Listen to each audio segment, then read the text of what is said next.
This content is AI generated for informational purposes only and should not be directly used for clinical decision-making. Hello, and welcome back to the Neurosurgery Hub podcast. I'm Dr. Aris, a senior attending in neurosurgery. And I'm Dr. Alara, a neurosurgery research fellow. Today we're looking at a fascinating new study from the journal PloS, published in 2026, titled Safety and Effectiveness of Stereotactic Radiosurgery for Larger Hemangioblastomas Greater than 2 cc, a multi-center retrospective study.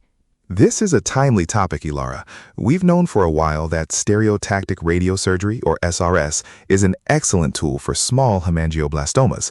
But as any resident who scrubbed into a posterior fossa case knows, these are highly vascular, often tricky tumors.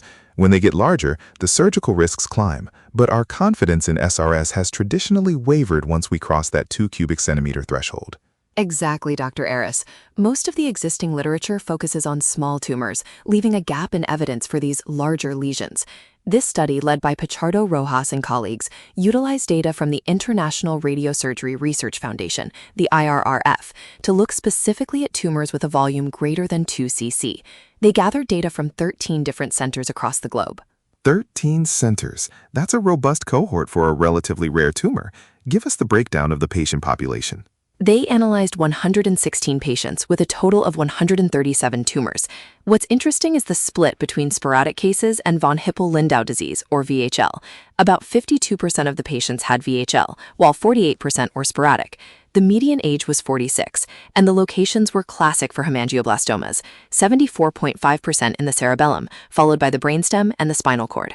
And the volumes, because larger than 2 cc can mean many things. The median tumor volume was 4.3 cc, but the range was quite broad, all the way from 2.1 cc up to a staggering 30.6 cc. To put that in perspective for our listeners, a 30 cc tumor in the posterior fossa is a massive lesion for radiosurgery. Absolutely. When you're pushing into those volumes, your planning becomes critical.